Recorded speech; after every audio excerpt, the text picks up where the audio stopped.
Keep yourself in the loop of everything football on the Golden State Media Concepts Football Podcast. The latest news on and off the field, be it college football, Big Ten, SEC, Big 12, Pac-12, ACC to the NFL. We've got you covered. Listen to the Golden State Media Concepts Football Podcast.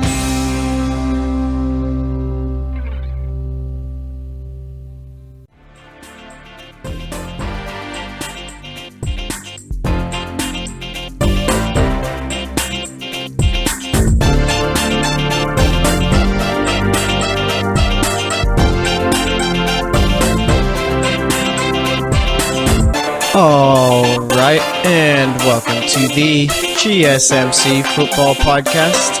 This episode is brought to you by the GSMC Podcast Network. And as always, I am your host, Jesse Tapia. All right, so I forgot to check earlier. I'm not sure what day it is. Well, for it's like, 75, I think? What were we on Tuesday? 73? We were on 75 or 73 on Tuesday, so it's either 75 or 77th day without our last football game today. All right. Who knows? I'm going to go with 75, though. All right. Let's see. Actually, yeah, I'm going to go 75. I think we're on 75. So there's that. We're on day 75, I think. Don't quote me on it. But nonetheless, we're here. And we still got storylines to talk about. Adam Schefter thought it'd be cool to report that Tom Brady hasn't told Bill Belichick or anyone that he's going into work this season, which is just ridiculous to me. When have we ever kept track of whether or not Tom Brady told those guys that he was coming into work? All right. But nonetheless, that's something we're going to be talking about, so we're going to be doing it for the first segment. Thanks a lot, Adam Schefter. All right. Second segment, we're going to be talking Brandon Marshall. All right. Your favorite receiver, my favorite receiver. No, I'm just kidding, but nonetheless, he got cut by the Giants because of a failed physical, I should say. All right, and that does kind of open up the door for one certain former Cowboys receiver to head on over into the Big Apple and play those certain Dallas Cowboys a certain 2 times a year, and you guys most certainly know who I'm talking about, all right?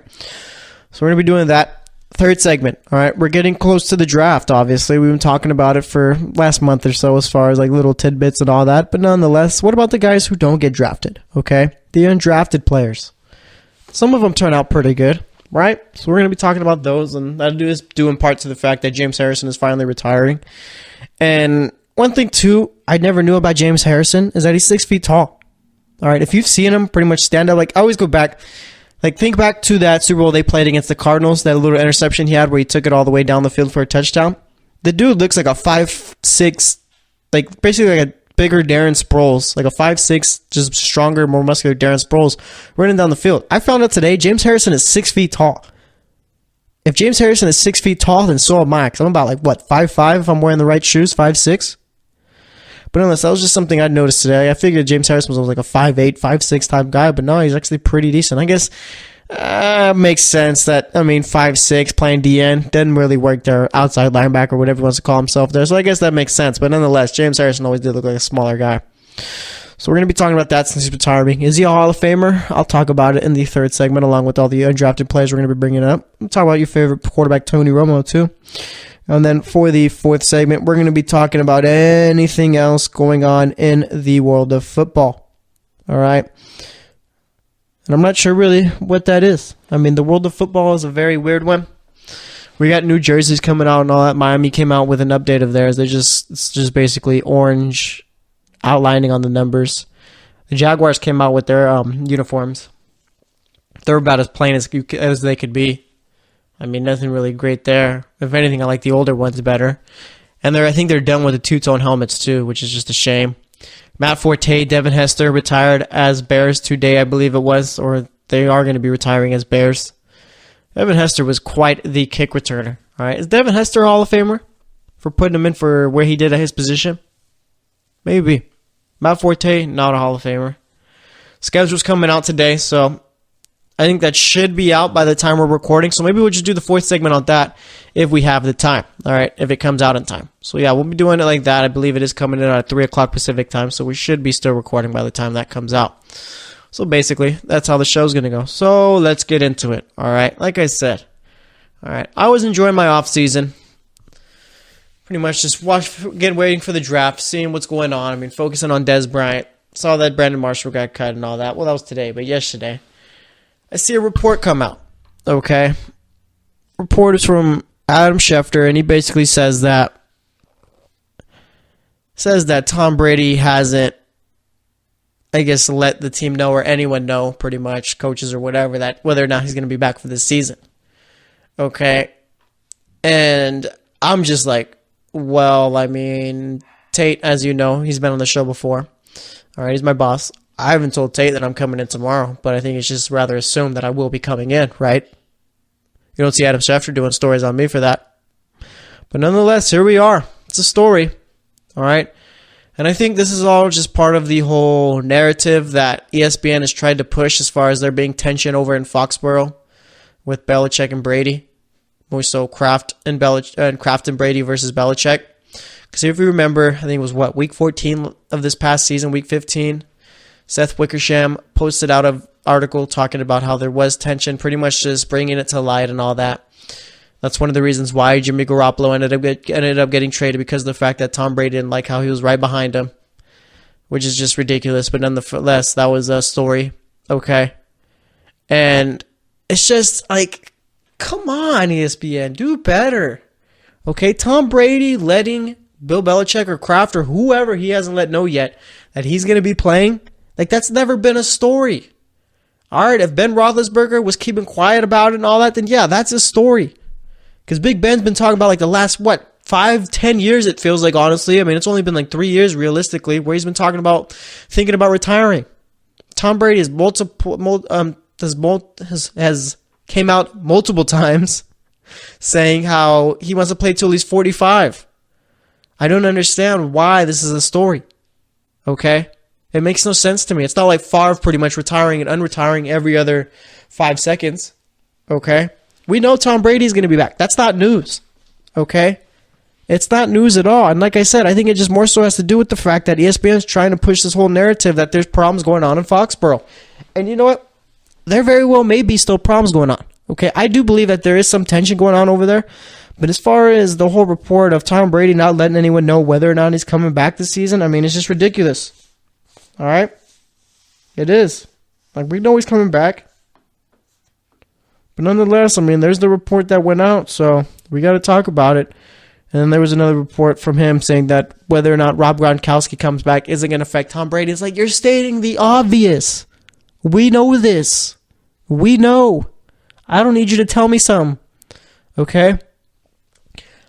I'm nowhere near hanging out with the Patriots or anything like that. I'm not at their practices. I'm not in the locker room. I'm not around the players. But nonetheless, I know Tom Brady's coming back.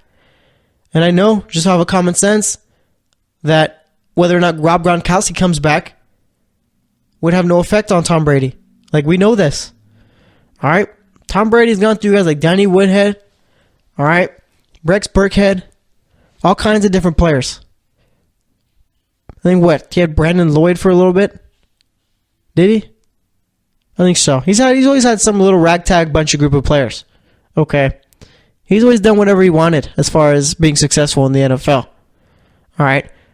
Rob Gronkowski doesn't. Let's say this. Rob Gronkowski doesn't come back to the Patriots this season and he retires. Does that change your mind as far as them winning the AFC East? No. Definitely not. Does that change your mind as far as them possibly being a Super Bowl contender? No. Because of the fact that we know Brady, you could throw me out there and I'm sure Tom Brady's going to have me looking like a competent wide receiver. All right. But nonetheless, I mean, like I said, here we are talking about all this. And as far as it all goes, like I said, I think ESPN is just more so just trying to add more fuel to the fire as far as their first story. All right.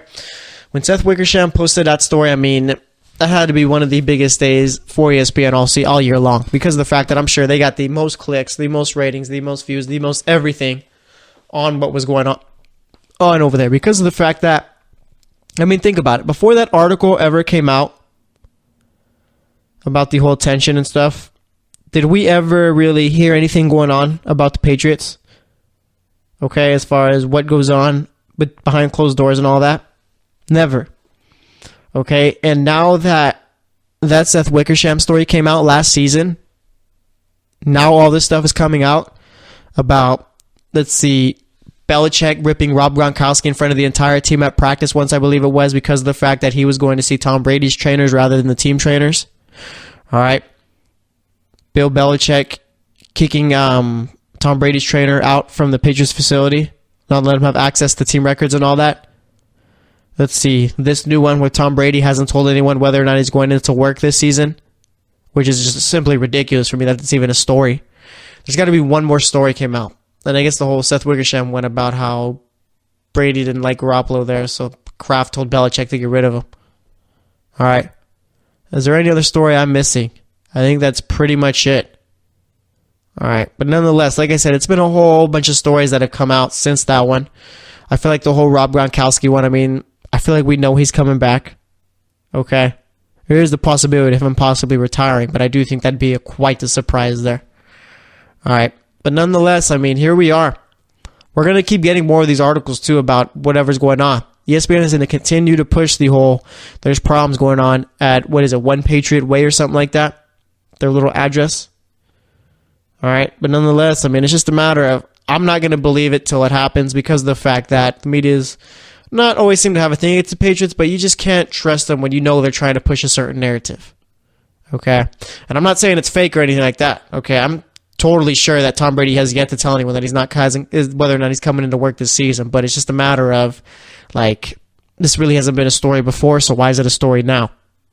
So, we'll see about that. Let's see anything else going on with the Patriots.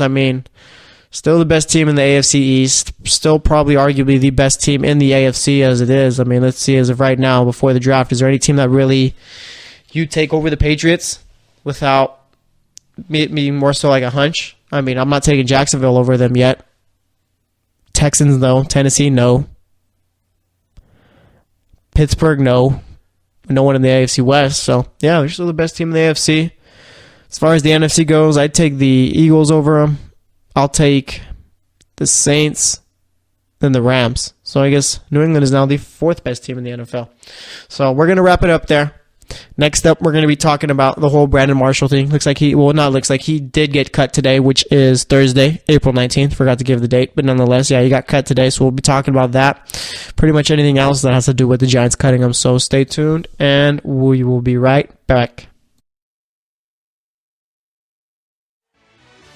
Are you looking for help for your fantasy football team? Check out the GSMC Fantasy Football Podcast. Get today's best advice on who to start, who to sit, even who you should draft. From sleeper picks to red-hot lineups, they got it all covered for you. That's gsmcpodcast.com/fantasy-football-podcast. We'll cover traditional leagues, dynasty, PPR, even IDP leagues. When you need fantasy help, there's just one show to hit up. Don't forget to like them on Facebook and follow them on Twitter. Visit gsmcpodcast.com for more info.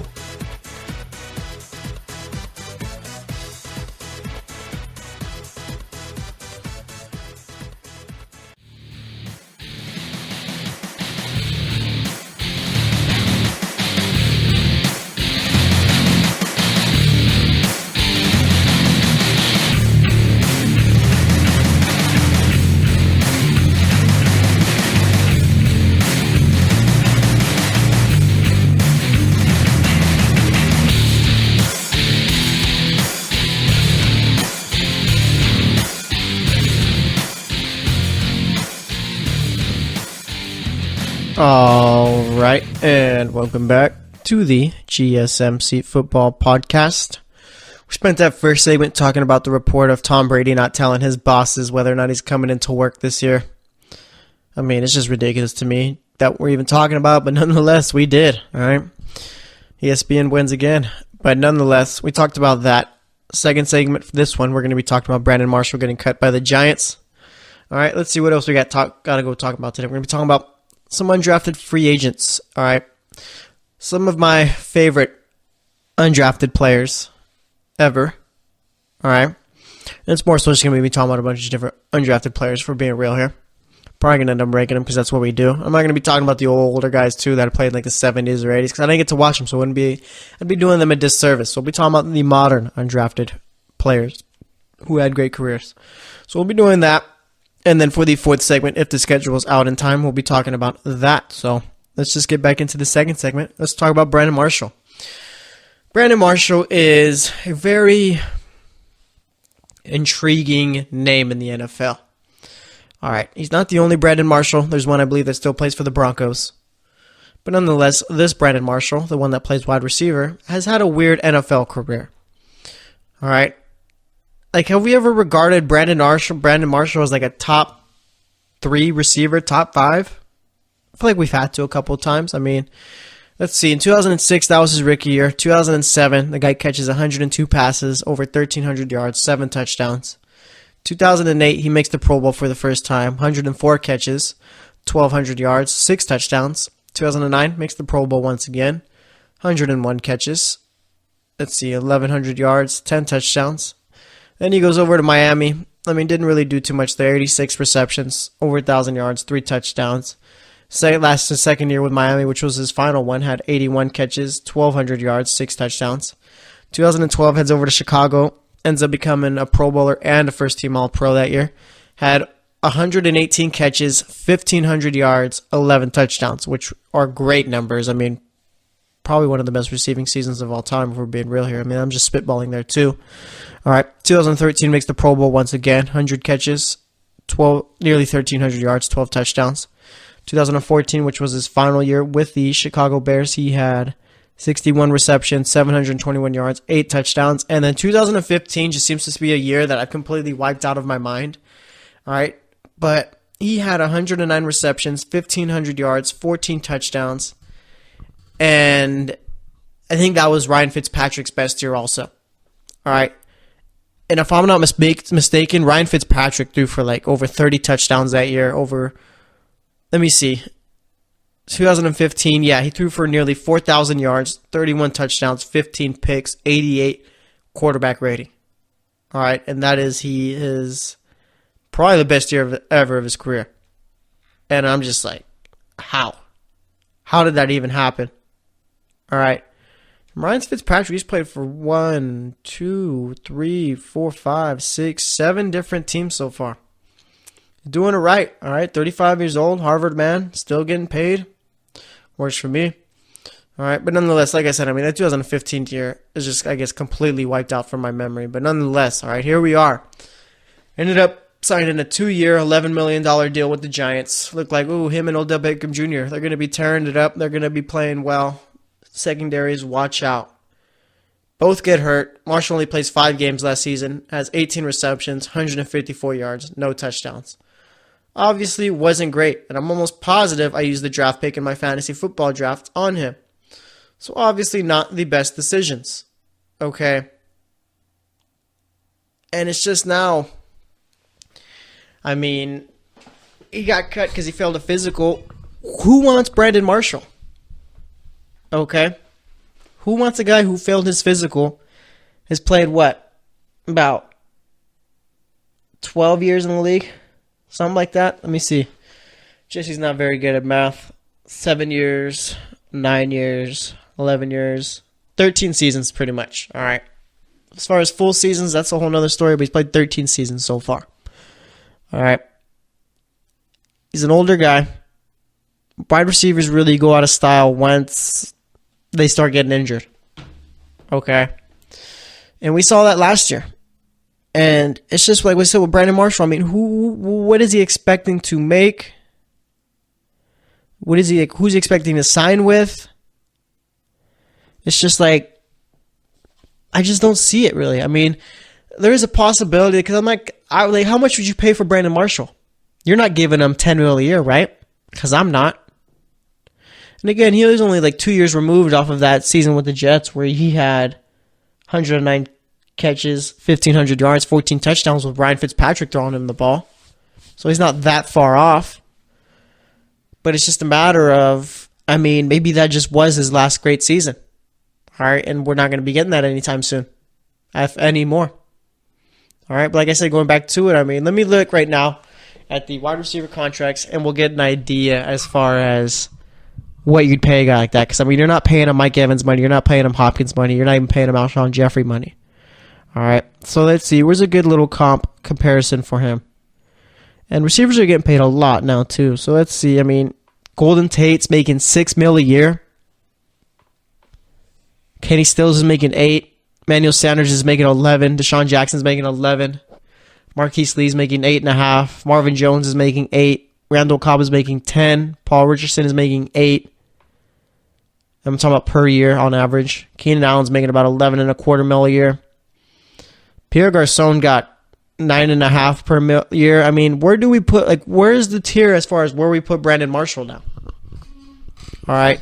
Is he on the same level as a Pierre Garçon? I mean, you would probably think so. Let me see if I can find Brandon Marshall's age too, because that'd be a big help there. But then there's Michael Crabtree's making $7 million a year. All right.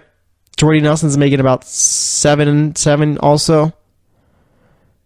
Brandon Marshall's already 34, was making 5.5 on average. Well, his contract was supposed to be 5.5 with the Giants. All right. I mean, that's pretty much what he's worth there. 5.5. If I'm any team that's going to be signing Brandon Marshall, if anything, I'm just going to be giving him a 1-year, $5.5 million deal. All right? Pretty much like a prove-it type of deal. He's 34. He doesn't have much time left in his NFL career. He might just be done.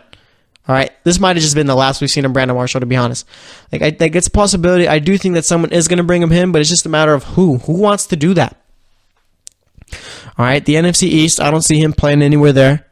Maybe the Packers over in the North. That's a possibility. Maybe the Chicago Bears, if they want to put him on the opposite side of Allen Robinson. But I'm not sure really if that's good for your quarterback because of the fact that, let's say you throw the ball to Allen Robinson 15 times. Marshall only gets about 7 targets that game. You don't think Marshall's going to be pretty frustrated about it? NFC South, I mean, I don't really see a fit for him. Maybe Carolina, possibly. NFC West, I don't see any of those teams taking him. San Francisco needs a number 1 receiver, but Brandon Marshall is not a number 1 receiver anymore, I don't believe. Over in the AFC East, I mean, I don't see a Miami Dolphins reunion happening anytime soon with him. Patriots, maybe. Maybe they take a flyer, see what he could do during training camp, and if he looks good, they keep him. But the Patriots have never really been a team who, I guess, takes other teams' damaged goods. So I doubt that. AFC North, you could see him in Baltimore, but him and Crabtree are basically like the same receiver. AFC South, I don't really see a fit for him there, and neither in the AFC West. Maybe he wants to go back to Denver. I don't think that happens. All right. But nonetheless, I mean, Brandon Marshall, great career. Is he a Hall of Famer? No. Let's look at his all-time stats here. What has Brandon Marshall got going for him all-time? I think he's 23rd. Yeah, let me see. I got it up right here. As far as receptions, he is 16th all-time, which isn't bad. As far as the yards go, he's 23rd all-time. Receiving touchdowns, he's 23rd all-time. I mean, his active numbers look good. He's 3rd all-time active among active players with receptions, yards, and touchdowns. As far as receiving yards per game, he's 22nd all-time. And then as far as total touchdowns, he's 57th all-time, or 167th all-time. I mean, those aren't really Hall of Fame level numbers. Didn't really ever do much in the playoffs. Played a lot for bad teams. I don't know. It's not looking good for our guy here. So as far as him making the playoffs, I mean, he's got the Pro Bowls. He's got a first-team thing. First-team All-Pro. But as far as, MVPs or anything like that, I mean, nothing. So, we'll see. But nonetheless, all right, the Giants cut a receiver. They cut their number 2 receiver. What does that mean? That means they got an open spot. What does that mean? That means they have an opportunity to go out and get maybe a guy like Dez Bryant, who has shown that he is very interested in the prospect of playing the Dallas Cowboys twice a year. All right? And Dave Gettleman, the New York Giants GM, was asked about it pretty much. Would you be interested in a guy like Dez Bryant? Gettleman goes out and says, we're interested in everyone. All right? So what that tells me, yeah, we're interested in Dez Bryant. All right, this is the perfect opportunity for him to go over there. It's not a matter of whether or not Dez Bryant wants to play for the Giants. It's a matter of if the Giants want Dez Bryant to play for them. Okay, because let's not forget. I think I said what? Maybe, Tuesday? As far as him going to the Giants, Dez Bryant. I mean, I said that, and this was before Brandon Marshall got cut, but I was talking about how that's way too many egos in one wide receiver room. They cut Marshall. Let's say you throw Dez Bryant in there now. Still might be too many egos. All right, goes back to the whole thing with Brandon Marshall. I mean, if you were to go to the Chicago Bears, I mean, let's say Dez Bryant comes to the Giants. Let's say Odell Beckham Jr. gets a whole bunch of targets one game. Dez Bryant's not really getting too many. You don't think that's going to be a problem? You don't think that Dez Bryant still thinks that he's a number one receiver and should be treated as such? All right. I mean, he's going to want the ball. And you think the Giants want to deal with those problems? And I'm not saying there are going to be problems for sure, but it's a matter of it's something you got to look at. All right. So as far as it all goes, I mean, this does open up the door for Dez Bryant to play for an NFC East team, and probably that's obviously not going to be able to play for the Super Bowl champs. This would be the Giants or the White Redskins, and if I'm going to the NFC East, I'm definitely going to the Giants. All right.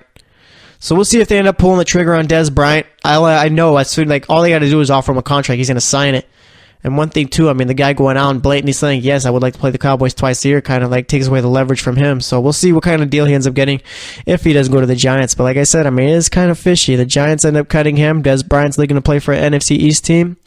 Maybe we see Dez Bryant over with the Giants. So we'll see about it. But we're going to wrap it up here. Next up, we're going to be talking about some of my favorite undrafted players. So stay tuned, and we'll be right back.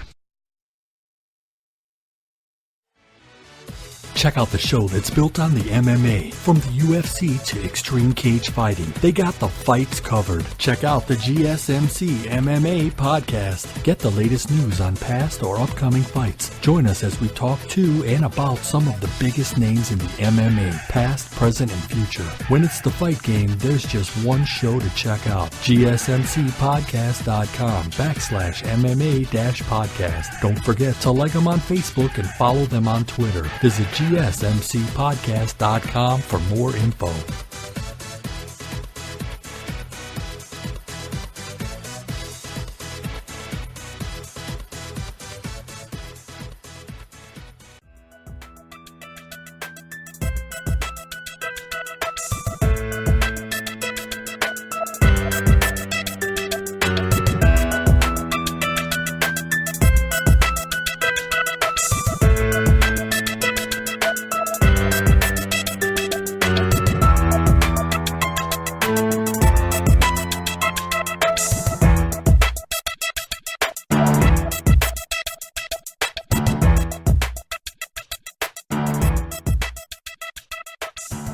All right, and welcome back to the GSMC Football Podcast. All right, it's been a fun show throughout. I've enjoyed it. I'm sure you've enjoyed it if you're still listening. All right.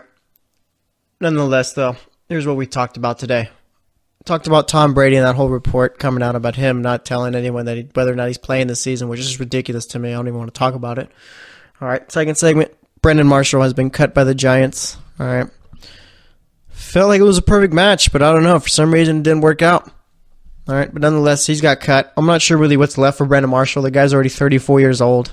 Was only making $5.5 million per year with the Giants, and it's just a matter of, I mean, who's going to bring a guy like that on their team? Who knows? As far as what the Giants do, there is a certain Dez Bryant available. Dez want to play in the NFC East. I'm sure he would take a nice little pay cut in order to play against the Cowboys twice a year, so we'll see there. Nonetheless, for this segment, all right, it's almost draft time. The draft's going to be coming up next Thursday. Looking forward to it. Very curious to see what teams like the Browns, the Jets do. All right, along with the Bills. But nonetheless, I mean, we could probably see Sam Darnold go number 1. Saquon Barkley number 2. Number 3, probably Josh Allen. 4. Who would the Browns take at 4? Bradley Chubb? Imagine Bradley Chubb and Myles Garrett on the same defensive line. If the Browns get Chubb, they very well could make the playoffs this season.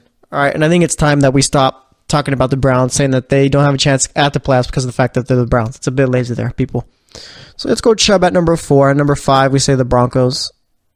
I say they trade down. Let's say they trade down with Buffalo. Buffalo takes Mayfield. At number 6, you got the Colts. Colts could take Quentin Nelson. Number 7 is the Tampa Bay Bucks. You got Derwin James off the board there, Minka Fitzpatrick, either or. And whoever doesn't go to the Bucks will go to the Bears at number 8.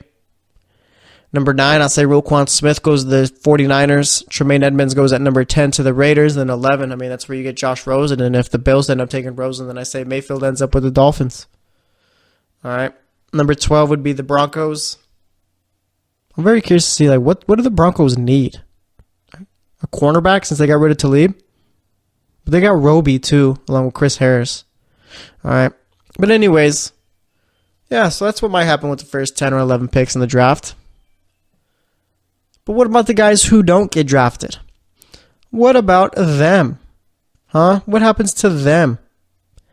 Maybe they turn out to be a Warren Moon, a Tony Romo, maybe a Kurt Warner, maybe a Arian Foster possibly.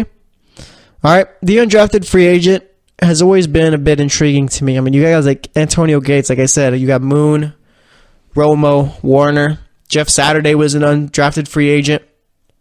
Let's see, am I missing anyone else? Priest Holmes. That dude was a beast. I remember Priest Holmes was around for like when I first started watching the NFL. Dude was one of the best running backs I've ever seen. All right. Jason Peters. Probably one of the best left tackles in the league since he's came in. All right. Let's see. And I'm not going over with like the really, really old guys because of the fact that I didn't get to watch the old guys like Drew Pearson and all those guys. All right. So don't be mad at me if you're an older guy. But nonetheless. Let's see. Who else has been a solid undrafted free agent? James Harrison. Oh, yeah. James. That's the reason why I'm doing this segment. James Harrison. Okay. I ended up announcing his retirement. And, I mean, the guy came into the league in 2002. That's weird. He's been around for that long. I mean,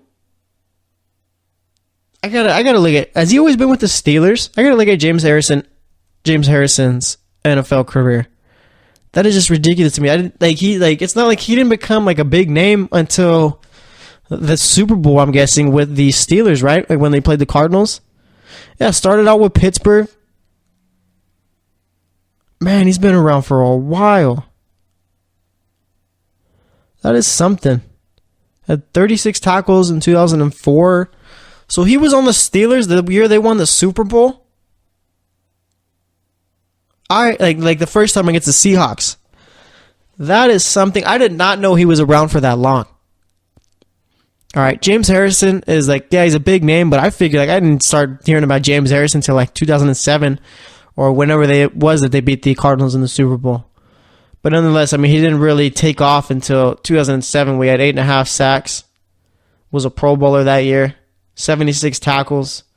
The next year in 2008, he's a first-team All-Pro and a Pro Bowler with 16 sacks, 67 tackles. Let's see, he had an interception that year too. 2009 makes the Pro Bowl once again with 10 sacks, 60 tackles.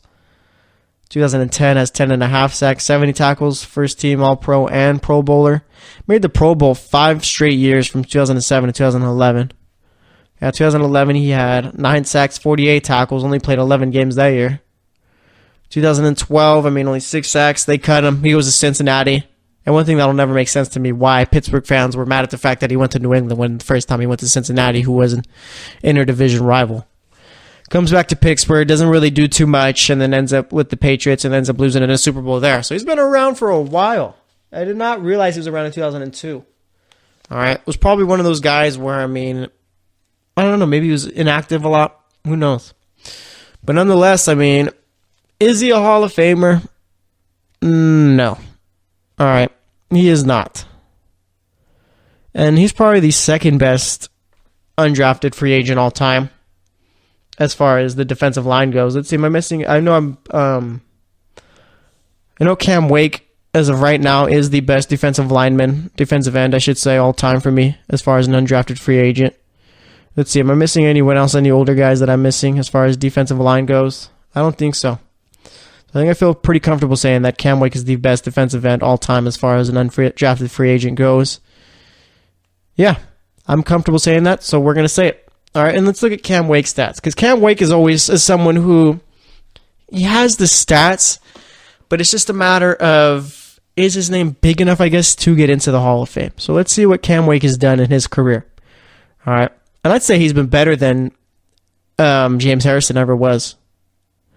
All right, so let's see. As far he came into the league in 2009. All right, And that's just ridiculous. He's only been in the league for a little bit. Let's see as far as his all-time sack totals.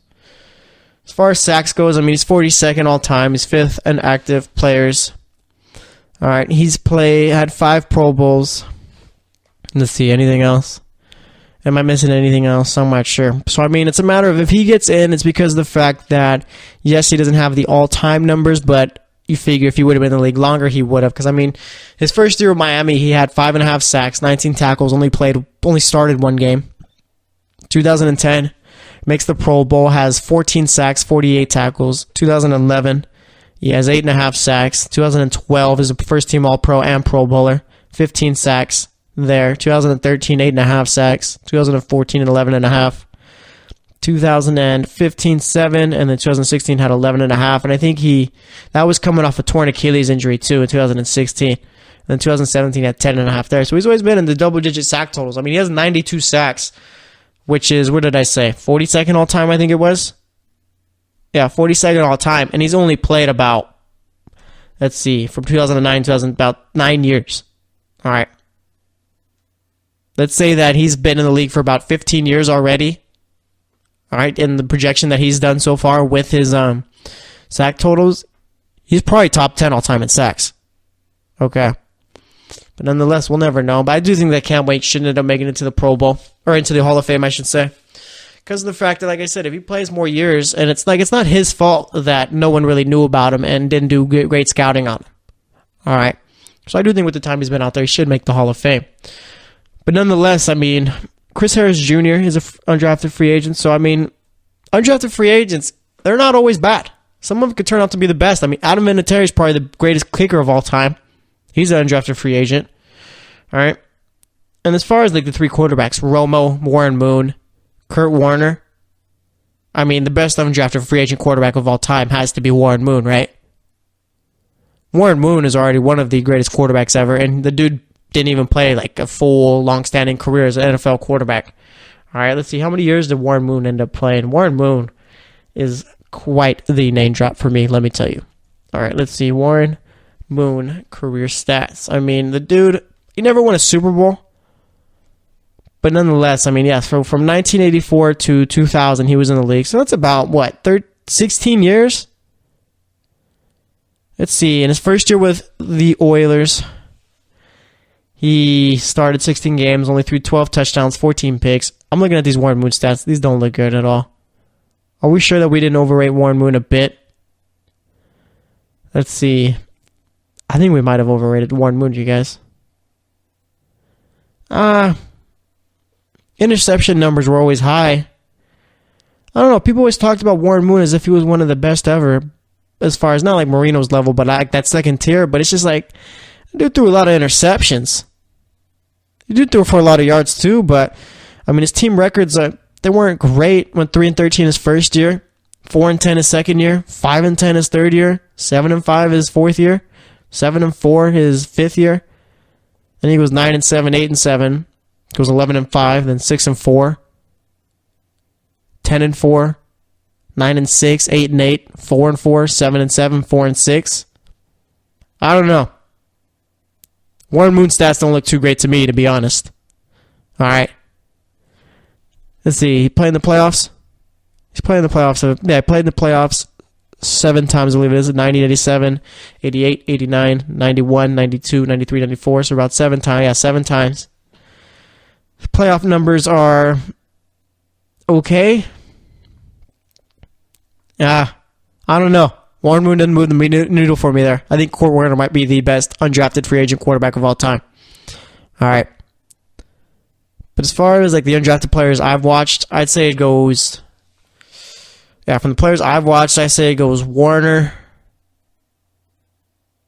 Priest Holmes, Wake. Let's see. Wake. Am I missing anyone? I did see Rod Smith play for a bit, but that was like at the end of his career, more so. I'm going to throw Rod Smith in there. And then let's see, who would I put in at number 5? And this is all just my opinion, too. This isn't like set in stone or anything like that. I'm not going to throw an offensive lineman in there unless I have to. Jeff Saturday, or Antonio, I forgot about Antonio Gates. Actually, I'm going to go Antonio Gates number 1. I'm going to switch it up completely. I'm going to go Gates number 1. Kurt Warner number 2. Priest Holmes number 3. Wake number 4. And then who did I say was after Wake? I forgot. I guess number 5 doesn't matter, but let's see. Let me throw in a number 5 there. It might just have to be Jeff Saturday, to be honest. I think Jeff Saturday might just be my number 5 from guys that I've watched. I think he's going to be. Or Wes Welker, maybe. Yeah, I'll go Jeff Saturday, number 5. All right. Adam Vinatieri here, a kicker, so you don't make it. But nonetheless, yeah, those are my top 5 undrafted free agents from the players I've watched. All right. But nonetheless, we're going to wrap it up here. Next up, we're going to be talking about anything else going on in the world of football. See if the schedule's out yet. So stay tuned, and we'll be right back. Check out the show built around the women of MMA. From the UFC to the extreme cage fighting, we got the fights covered. Listen. It's the Golden State Media Concepts Women's MMA Podcast. The latest news of upcoming fights, discussions of previous matches. Join us as we talk to and about the biggest names in women's mixed martial arts, past, present, and future. When it's the women's fight game, you know where to listen to. The Golden State Media Concepts Women's MMA Podcast.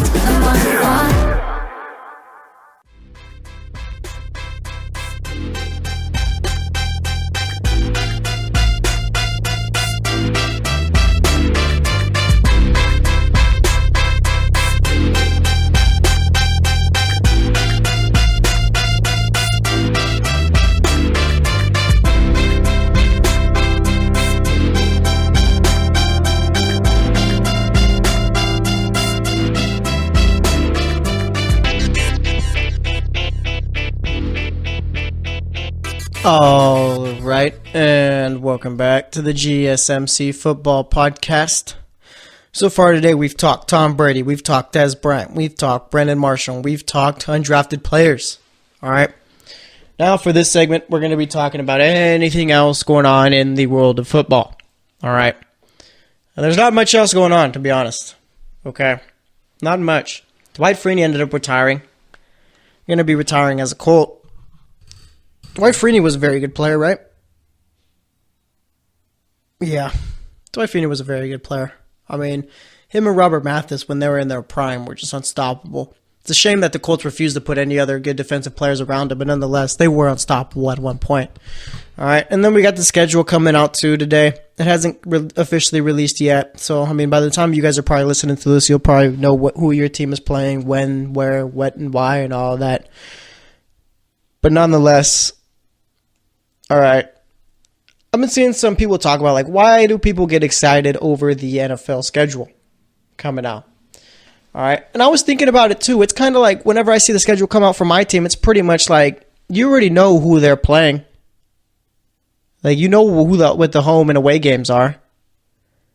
All right, and I think maybe more so it's getting excited to see, like, what primetime games your team has, maybe to see, like, really how tough it's going to be out the gate as far as who you're playing. Like, maybe if you're so-and-so, you're playing maybe the Patriots week 1. Then you'll get, like, a team like, let's see, who's another good AFC team? Like, maybe the Chargers week 2. And then maybe another divisional game week 3. And then a game against some NFC team like the Falcons week 4. Like, you want to know if you're going to get a tough schedule like that. You want to know what your December games are looking like. I mean, for my team, I don't really have to worry about December games, but nonetheless, I mean, some of you probably do. Like, if you're a Patriots fan, I mean, you probably only look forward to the December part of the schedule. All right. Nonetheless, I mean, I think we got Philly versus Atlanta week 1. That's going to be a fun game too to start out the NFL season. I think I'm a fan of the Thursday night opening games. I'm not a fan of Thursday night football like week to week. I can do without Thursday night football. All right, because when they're doing Thursday night football, it's like I think, let's see. NBA season starts in October. All right. So, I mean, even more so on Thursday night games, like, yeah, I'll be watching them, but it's like I'm more so paying attention to the NBA games too. All right, Thursday night football, it's like the fans don't really seem to like them. The players don't seem to like them. I'm not sure if the coaches like them. I'm not sure what coaches like, because coaches just seem to be like robots. But nonetheless, I mean, it's like easier for players to get injured because you don't get enough rehab time. All right, as far as preparing for the team, that's a little bit difficult because, I mean, you got a game on Sunday, then you just got Monday, Tuesday, and Wednesday to prepare, and then Thursday is the day of the game. All right, so Thursday football, I feel like they need to get rid of those. And if anything, get rid of Thursday nights, and once the end of the season comes, put games on Saturday. I know that we had a couple of Saturday games this past season. I mean, I feel like Saturday games are fun to watch. Still gives teams a bunch of time to prepare. But nonetheless, I mean, I don't know. We'll see. But as far as the schedule goes, like I said, I mean, I do understand the whole, like, why do you get excited over it? Or why don't, why do you? I mean, because in reality, like I said, you already know who your team is playing and all that. But I don't know. So that's going out. Let's see. Like I said, Matt Forte, Devin Hester retired. Are going to be retiring as Bears. And like I said, like with Devin Hester, like there's a bunch of players who did a lot but won't be making the Hall of Fame and then didn't do too much and will be making the Hall of Fame. All right. And I think like Devin Hester, like what do we think of him as far as a Hall of Famer? Because as far as his position goes, he's the best to ever play his position, which is kickoff return and punt return. All right. And it's just like, I mean, guys like Frank Gore might have a hard time getting in. Okay. And let me see if I can find players who aren't in the Hall yet but should be in. All right. It's going to take a while, I'm sure. But nonetheless, like I said, going back to Devin Hester, I mean, there was a point where you really did not kick it to him because of the fact that he was going to take it back and you knew it. All right. Let's see. Fred Taylor's not in the Hall of Fame.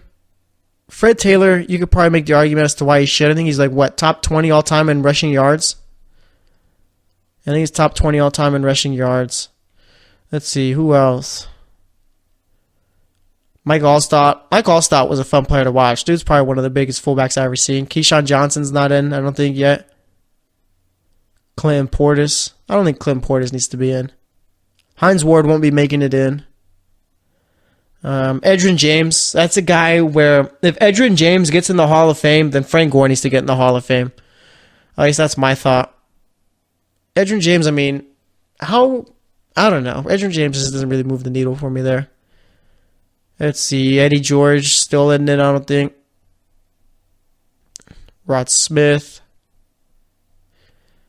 Rich Gannon doesn't need to get in the Hall of Fame, I don't think either. I mean, Rich Gannon, I feel like he have a great NFL, like a Hall of Fame career. I don't think so. Let's see, Jerome Bettis is in, right? Yeah, Jerome Bettis got in. Teal finally got in. Marvin Harrison, I mean, I don't know. Marvin Harrison, yeah, I feel like, yeah, he's got the stats to get in. He'll get in eventually.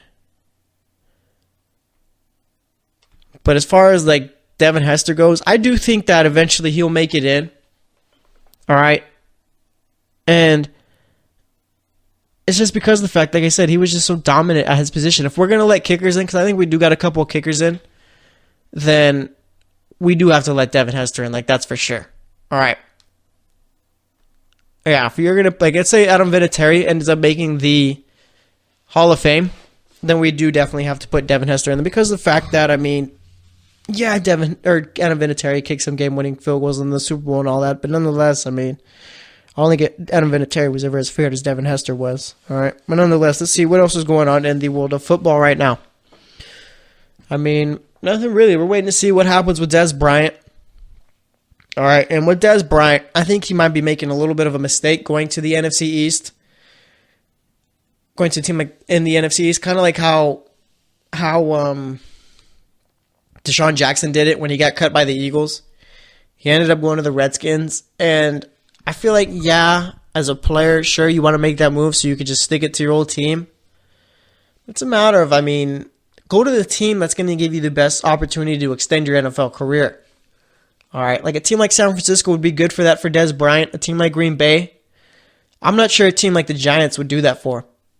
All right, because let's say he goes to the Giants and it just doesn't work out. They end up cutting him after a year. I mean, what's left for Dez Bryant? Who's going to want to take a guy like that? All right, We all have known Des Bryant to be a bit of a hothead. Are you going to want to bring that to your team? I don't think so. So, yeah, Des Bryant, I mean, I would understand him going to the Giants. I understand he wants to beat down on the Cowboys twice a year, but it's probably not the best fit for him there. Let's see, what else is going on in the league right now? I think that's pretty much it. I mean, it's just a matter of now we're getting closer to the draft. All right, now it's a matter of who's going number 1. Is it Donald? Is it Allen? Who's going number 3? Is it Mayfield or is it Allen? It seems like Josh Rosen is going to be slipping. I mean, what are the Patriots going to do with their 2 first-round picks? I figure that if the Patriots end up using those 2 first-round picks for themselves, I will be shocked. But I'm sure they'll figure out a way to do something there. And as far as the Patriots, I mean, what are they going to do at the quarterback position? Maybe you go with Lamar Jackson with one of those picks. Maybe you trade up, get a guy like Josh Rosen if he ends up falling. Or maybe like Rayson Rudolph or Luke Falk and end up taking them in the 2nd or 3rd round. All right, who knows? But we'll see about it. Like I said, the draft is next week, so we're going to have to wait for that. And then once the schedule comes out after I'm done with all this, we'll be talking about that on Tuesday. So we're actually going to wrap it up here. Today we talked Tom Brady, we talked Des Bryant, Brandon Marshall, and we talked undrafted free agents. And then for this segment, we talked a bit about the schedule and a couple of other things. So thanks for listening to the GSMC Football Podcast. As always, I am your host, Jesse Tapia. We'll be back on Tuesday, so stay tuned, and I'll talk to you later. You've been listening to the Golden State Media Concepts Football Podcast, part of the Golden State Media Concepts Podcast Network. You can find this show and others like it at www.gsmcpodcast.com. Download our podcast on iTunes, Stitcher, SoundCloud, and Google Play. Just type in GSMC to find all the shows from the Golden State Media Concepts Podcast Network, from movies to music, from sports to entertainment, and even weird news. You can also follow us on Twitter and on Facebook. Thank you, and we hope you have enjoyed today's program.